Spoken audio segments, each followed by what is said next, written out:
Hi, I'm Tom Stevenson, and welcome to another episode of Tools, Techniques, and Mental Models for Success series. In today's episode, we're going to be looking at core values. As you may recall from the last episode, episode number 4, we looked at mission and vision statements. So today we're going to be talking about core values, which is another area that businesses will develop. It depends on the business. As I didn't mention in the last episode, some businesses really take it to heart, the mission and vision statements, while others, they don't even have a mission and vision statement. Some don't have it, but they really have it in their actions and the way they behave and how they enact things. Those are usually smaller businesses, though. If you have a large business, it's much more difficult to get the ship going in the same direction. You know, everybody rowing in that same direction is not always the easiest thing in the world to do, and mission and vision can definitely help with that. And as you're going to see today, core values can really have a positive impact on a business that's trying to strive to have a certain brand, a certain way that behavior is done, a certain way that decisions are looked at and made based on the core values of the business. So I thought it was appropriate to have this as a second video in this series on statements, because some businesses don't necessarily use it, or they only use it depending on how it is. The previous example that I used with Mattamy Homes, they actually use all three. But today we're going to take a look at a couple of examples. One is Merck, and the other one, Merck being a pharmaceutical company, and the other being Ellis Don Construction, which is a giant international construction business. And we'll look at how they've used them and how they've actually helped them in decision-making processes and how it's helped to lead to their successes as well. So core values, when we think about it, and we're going to look at sort of 6 areas where core values can actually help a business. Really, it's the foundation of where we, how we conduct ourselves, where we position ourselves, and it should remain constant. It's not something that every 4 or 5 years you change. Remember, with vision, it's sort of like shorter term. Where do we see ourselves in 3 years or 5 years, depending on your business? Core values is something, you know, this is what you feel is correct. This is what people in this business value. And it's not something that you want to be changing direction on. Companies that change core values often usually are using it for slogans or positioning or for branding, but not really for behavior and decision making. And that can be problematic because people get very confused. They don't know, you know, what do we stand for? Or if you have core values that don't represent what you do, that can be problematic as well, just as we said with mission and vision. So the 6 areas that I would say that you can think of core values being utilized is it gives you a guide for business processes, how the business is going to structure itself, can clarify who we are as a people and as a business, so what we care about, what's meaningful for us, what's impactful for us. It'll clarify what the business stands for, what does it represent, and what is the look that it's trying to put forth to the public and its stakeholders, and explains why the business behaves the way it does. So many of the decisions, you kind of know, if you are in that circle of that business and there's a tough decision to be made, you kind of know how that business is going to make it based on its core values. If it's truly following its core values, it's going to do X, Y, Z. So that's helping to provide clarity and transparency in a very complex environment, like we talked about in VUCA in the first episode. It helps direct the people. So if I'm working for the business, as I said, you know, we might be a business like one of our examples with Ellis Don Construction. They have thousands of employees scattered about in many different cities and countries. And if I have to make a decision, it can be very helpful if I know the core values of this business. It helps me make a determination what's the best decision that falls in alignment for what we stand for as a business. And also it can tell you what's not a good decision that doesn't really align with what we stand for. So it's very, very helpful for that aspect alone. And serves to stabilize and confirm the beliefs of the whole organization. really sort of where we stand in relation to other organizations, where we stand in relation to ourselves and to our partners. It can be very helpful in stabilizing that and reducing volatility in how people feel that they're going to interact with you. I have issues if I'm a supplier and I really don't know where this business is coming from, and they're behaving not consistently and appropriately for what they've described them to be. And we'll talk about that a little bit in one of our examples. So it really follows these six areas that there's these opportunities for by having a well-established set of core values.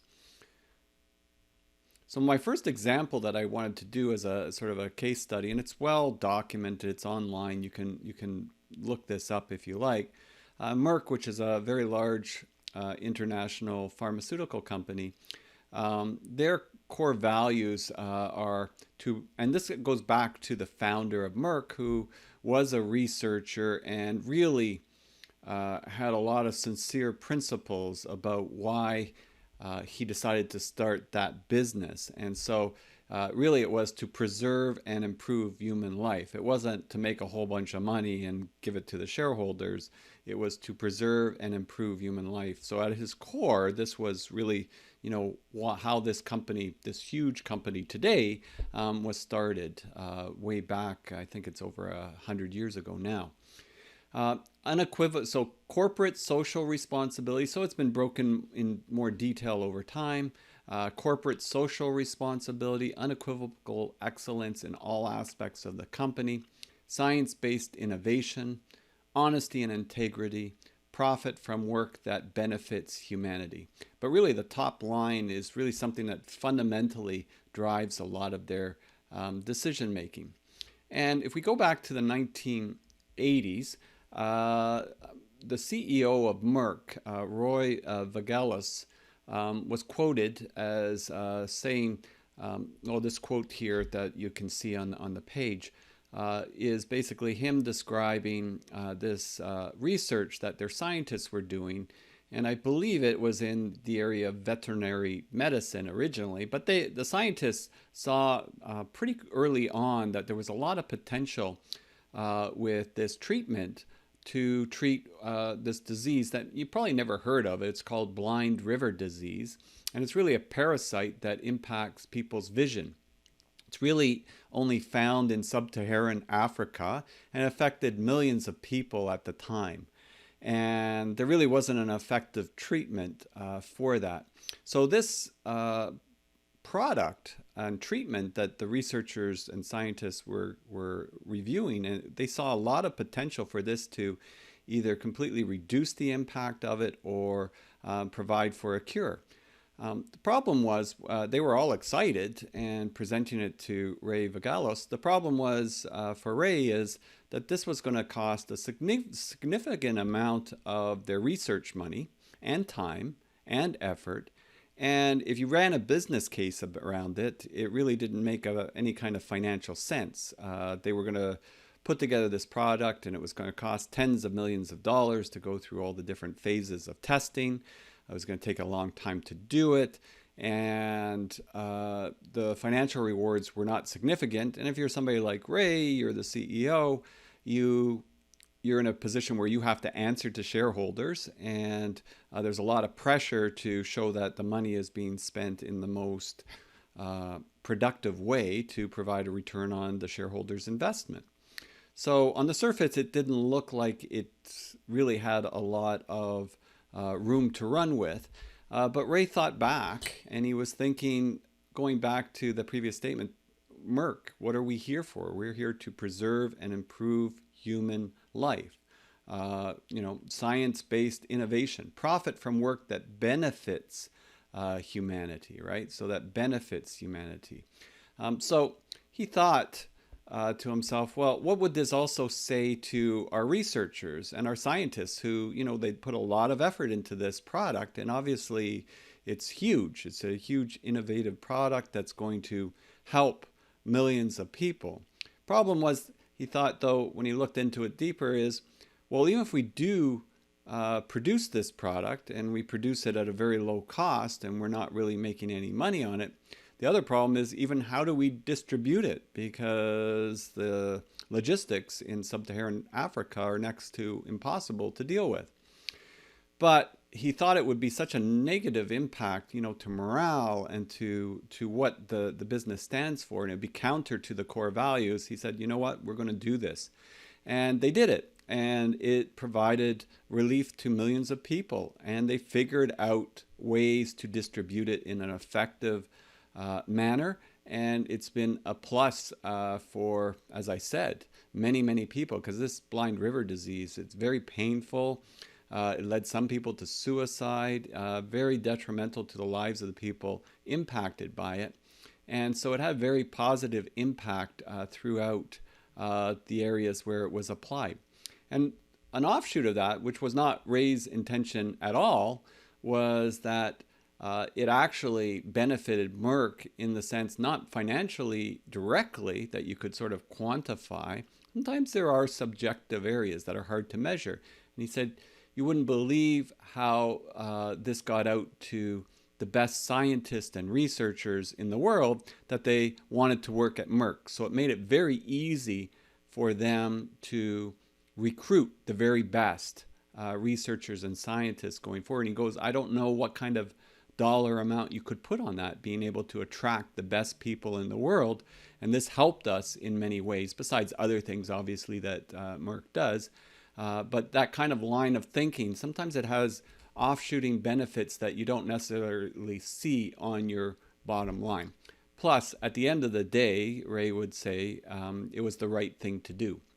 And so that's a good example of core values helping to direct the business in the right direction when the culture, the people, the executives, they understand it, they know it, and they align with it. And then that leads to positive results.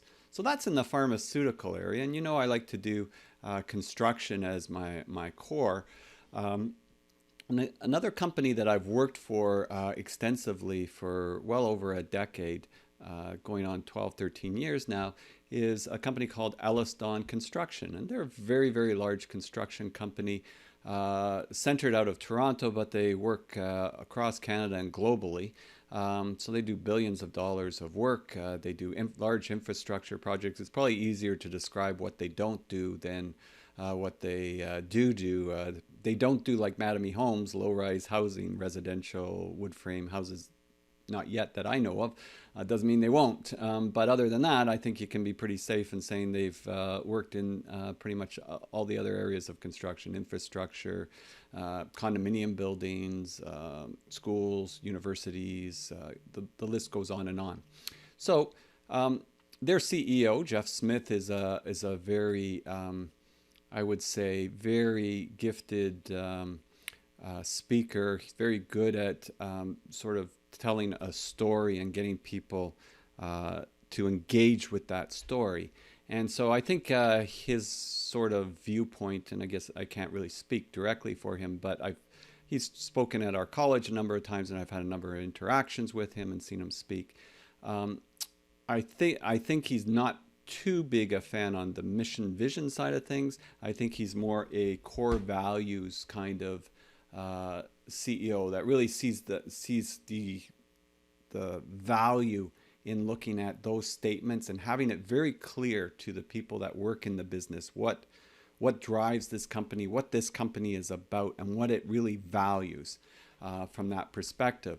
And I've actually put a little link there down on the bottom left there.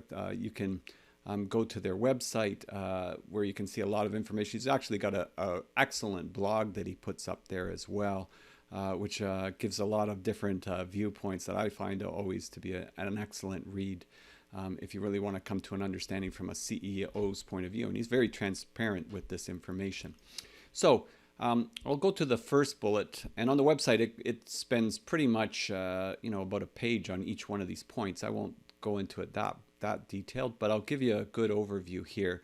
So it says Ellis-Don's corporate culture and approach to business is a reflection of its core values and principles. So these are the points: freedom, trust, complete openness, mutual accountability, entrepreneurial enthusiasm, integrity, and mutual respect. So let's just talk about these for a minute. Freedom and trust. So part of that is how they want to approach as a company their ability to innovate, to do different things. And some companies, and this isn't a right or wrong thing, it's a cultural thing. Some companies are very rooted in policies and procedures. And there can be a lot of positive things with that: policy, procedures, and processes. Because then you can work on getting that to be the most efficient possible, and people know what they have to do, and there's less likelihood of somebody doing something they shouldn't do. The problem sometimes is if you have too much policies and too much procedures, it kind of handcuffs people to do things a certain way, and they stop thinking about the whole continuous improvement aspect. How do I do this incrementally better, or how do I do this disruptively better? And that is kind of problematic in a world of change, as we talked about in our previous episode, when we talked about dealing with change. So Alice Dawn really values the freedom and trust aspects. So you got to trust people to do the right thing. So you've got this sort of core belief that people are not going to do the wrong thing purposely. And if they do the wrong thing and we correct it and we both understand, they're not going to continue to do the wrong thing. On the positive side, if we give them the freedom, they're going to try to innovate and do things better. So it's kind of an ingrained philosophy that runs through the company. So it just may say freedom and trust, but it means a lot more than that.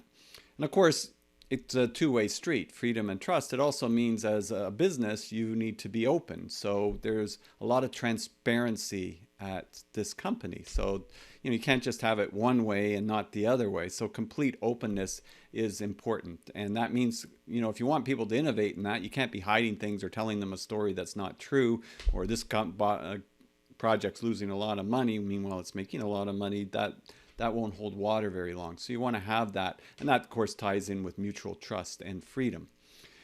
Mutual accountability. Well, you do want to be able to hold people accountable. It's nice to give them freedom and to trust them. But at the same time, you are going to hold people accountable. So you're going to set shared goals, you're going to monitor, and you're going to give feedback, and you're going to look that people are doing what they say they're going to do. So that's that honesty side that comes into the play there. Entrepreneurial enthusiasm. Well, in a world dealing with change, we are also going to encourage people to be entrepreneurial. In this case, I would probably say intrapreneurial, somebody that's working within the company that's acting like an entrepreneur. That's a very powerful force. If a company has a lot of people that are thinking like entrepreneurs working within the business, that can help a company in times of drastic change. It can help a company be more agile and being able to pivot more easily, which is very important for this particular company and how they like to operate. And it also is bringing in the aspect of integrity and mutual respect. So that you're going to work collaboratively, you're going to respect the other people that you work with, you're going to work with integrity, and you're going to work in that environment to rise everybody up to be the best that they possibly can be. If you're not working with integrity, then that would be a problem in this particular business. In fact, if you actually go to their website, just to give you an idea of how some of these things spill out in their policies and practices, they have what they call the Subcontractor Bill of Rights. And in the Subcontractor Bill of Rights, it's fully on if you're a subcontractor working for this company. So you're not directly employed, you're a subcontractor. These are the conditions that we're going to provide for you to make sure that you're treated fairly, to make sure that there's no abuse. And if there is, it's actually a fireable offense for an employee. That's a powerful statement. And it's a powerful statement because it builds on another value that this company really has, is that they build great relationships. We build great relationships. it's a big deal. So they think about that when I'm interacting with a client. I want to build a long-term relationship with this client. I want to have them repeat business. And if you look at their client list, you'll see that they have repeat clients over and over and over again because they are what they say they are and they deliver on what they say they're going to do. And if they make a mistake, they do everything in their power to correct that, which is an important element of a successful company that's playing the long game and not the short game. They also recognize in the construction industry, 90% of the work plus is done by subcontractors typically. So you want to be able to get the very best subcontractors at the very best prices so that you can be competitive in this market. Well, if you're playing games with your subcontractors and you're not treating them right, then the next time that you have a project to bid on, they're either not going to want to work with you, so they won't give you a price, or if they give you a price, they're going to make the price higher because they need to make it higher in order to be profitable and to not lose money, because in construction you can very easily lose money if you're not profitable. If you're not being allowed to work the way that you thought and you're being told things that aren't necessarily true, and it becomes very, very difficult and you've got to rework, or your schedule is changing and you're not being notified of the changes, so there's no collaboration, or you're not being paid in a timely manner because now you've got cash flow issues. Those would be all reasons why a subcontractor would want to raise their prices as a result. So a proactive company that knows its core values, that ensures that employees know their core values, that can really be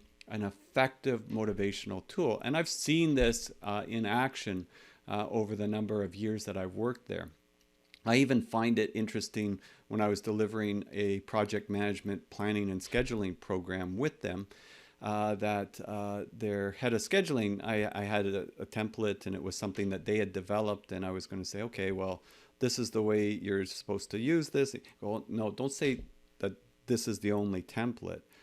Tell them that this is the template that we have. If they actually have a better way of doing this, let us know so we can look at it, and then we can look at changing the template, because definitely there are some senior people out there on our projects that might be used to doing something a certain way. And if they've got it down that it's actually a really good system, then it might mean that we can make our system a little bit better by adopting some of those practices. So instead of thou shalt do it this way, they're trying to be much more with that freedom and trust and that openness and that entrepreneurial enthusiasm, which can really spark certain individuals to achieve more in those areas. So I would definitely think about how that ties in and how a company can leverage that. And it just becomes the way people think. It's not such a forced issue, and it's repeated from the CEO right on down. So it's just the way that people interact. And again, as I said, I find that working with companies like this that has that sort of philosophy, it's very easy because it doesn't even matter when I go from Toronto and I go to Vancouver and I go to Calgary or Edmonton or Halifax for them, or even St. John's I've been. There's a certain core there that I see how people are behaving and acting and interacting with myself as a contractor, consultant, and how they act with other subcontractors. And there's a certain consistency level there that really makes it attractive if you're doing work with them in that way, and the same for their clients as well. And they know that they're going to bring their best foot forward. So that's when a company does it really well. As I said, some companies will have a set of core values and nobody's paying attention and they're not following. It's just kind of like on the website. Big mistake. That's counter. That's saying what you're not. And then everybody's pointing at it and saying, well, you did this decision, has nothing to do with that. You'd be better not to have it. So you can think of the pluses are really powerful. The negatives I would stay away from. All right. So again, you can look at your own company, who you work for, who you've worked for in the past, and you can make your own decisions about how good they're in alignment with mission, vision, core values, depending on what combination or how they use them, and put put sort of something that resonates with that in your mind about that.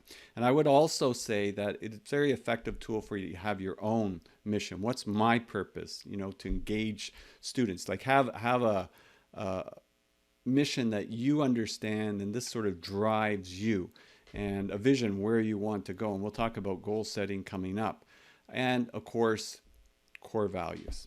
So hopefully that gives you something to chew on or think about for a little while. It's always something for me to think about, and I'm always observant of that.